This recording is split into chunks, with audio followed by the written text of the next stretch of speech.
Most people grow up with a very familiar belief. Some individuals are simply born gifted. They look at someone who plays music beautifully, speaks with confidence and charisma, or works with incredible efficiency, and immediately think they're naturally talented. I'm not.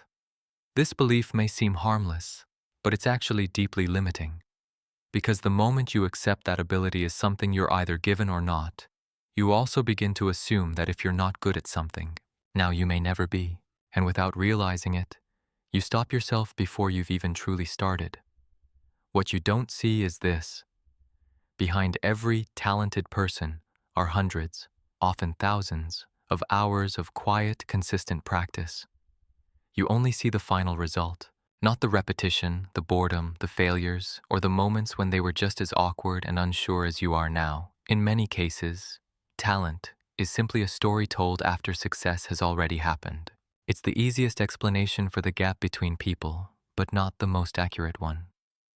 The truth is, most of what you call talent is actually skill that has been developed to the point where it looks effortless. And once you understand this, you stop comparing yourself in a way that holds you back.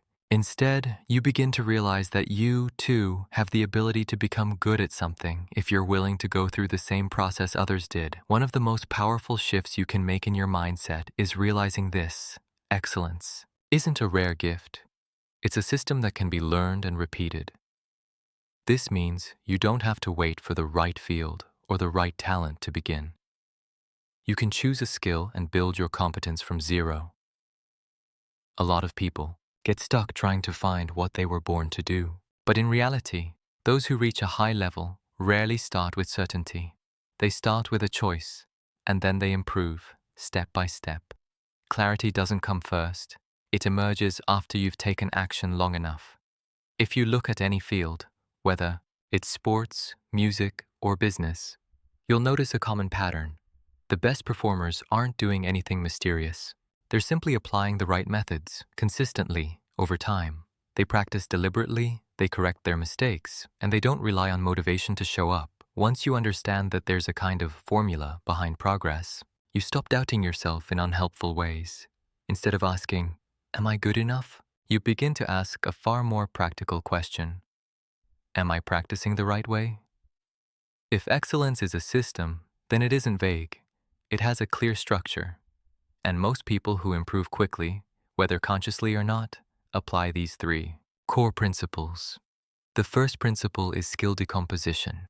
Instead of trying to master an entire field at once, they break it down into smaller manageable parts and improve each piece individually. For example, if you want to become a better communicator, you don't practice communication as a whole. You focus on specific elements, asking better questions, listening actively, expressing ideas clearly. As each component improves, the overall skill naturally rises. The second principle is immediate feedback. If you practice without knowing whether you're doing it right or wrong, you're just reinforcing old mistakes. Skilled individuals actively seek feedback as quickly as possible, whether from others, real-world results, or self-observation. Feedback allows them to adjust early before errors turn into habits. The third principle is progressive overload with control. If something is too easy, you won't grow. But if it's too difficult, you'll feel overwhelmed and give up. The most effective zone lies right between comfort and challenge, where you're pushed to try but still capable of moving forward step by step. When these three principles come together, improvement stops being a matter of luck. It becomes a process that is structured, predictable, and repeatable. Here's the interesting part. You don't actually need to learn something entirely new to become better, because in reality, you've already used this system before. You just didn't recognize it in a different context. Think about how you play a game. In the beginning, you know nothing. You make mistakes constantly, and you might even feel pretty bad at it, but you don't stop. You try again, experiment, and with each attempt, you understand a little more. You start to see where you went wrong, you adjust, and gradually, you improve. Games are built with a very clear structure. You start at an easy level, and the difficulty increases over time. You receive immediate feedback, win or lose, right or wrong, and most importantly, there's no pressure to be perfect from the start. You're allowed to fail, and those failures are exactly what help you learn faster. The problem is, once people step into real life, they forget this way of learning. They expect immediate competence, fear making mistakes, and give up quickly when progress feels slow. But if you look closely, the way you've leveled up in games is actually one of the most effective ways to build any skill. When you bring that same mindset into real life, treating each skill like a long-term game, the pressure decreases, and progress becomes far more natural and sustainable. One of the most important things to understand is this. Every time you practice, you're not just improving a skill, you're physically changing your brain.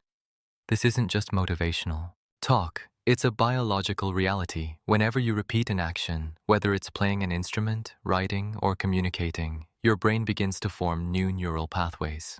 At first, these pathways are weak, which is why everything feels slow, awkward, and error-prone. But with each correct repetition, they become stronger, faster, and more stable. That's why something that once felt difficult can eventually feel natural. It's not because you've somehow become magically talented, but because your brain has been rewired to perform that task more efficiently. The skill is no longer something you struggle through step by step. It becomes almost automatic.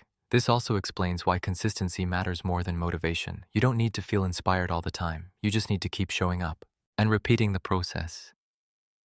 Because every repetition, no matter how small, contributes to reshaping who you are internally. Once you understand this, practice stops feeling like trying a little harder. It becomes something much deeper, a real transformation, where you are gradually becoming a better version of yourself, one day at a time. There's something incredibly powerful that most people overlook. You don't just practice through action, you can also practice through imagination. It may sound simple, but research has shown that when you vividly imagine yourself performing a skill, your brain activates many of the same regions as if you were actually doing it. This means that even when you don't have the opportunity to practice physically, you can still improve. An athlete can close their eyes and mentally rehearse every movement. Someone preparing for a presentation can run through it multiple times in their mind before stepping in front of an audience. And each time they do this, they're strengthening neural pathways, just like in real practice. However, the key is that your mental practice must be specific and intentional. It's not about vaguely thinking, "I'll do well." It's about clearly visualizing each step, what you'll say, what you'll do, how you'll respond.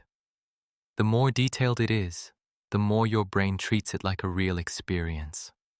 When you combine physical practice with mental rehearsal, your rate of improvement can increase significantly. You're no longer limited by time or circumstances. You can train anytime, anywhere. And once you learn to use this, you realize that progress doesn't come only from what you do, but also from how you think and how clearly you can see yourself improving.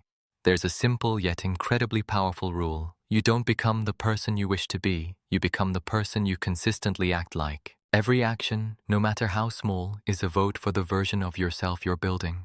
If you spend your days procrastinating, avoiding challenges, or quitting halfway through, you're quietly reinforcing the identity of someone who gives up easily.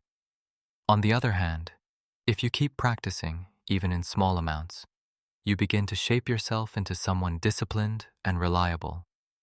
Not because you tell yourself that you are, but because your actions repeatedly prove it. The key is understanding that change doesn't happen in a single moment. It builds silently over time.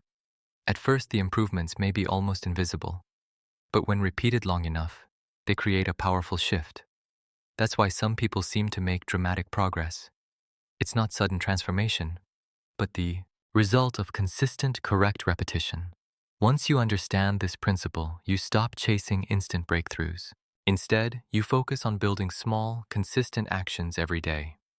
Because in the end, the real question isn't who you want to become, it's what you're repeatedly doing that is shaping you into that person.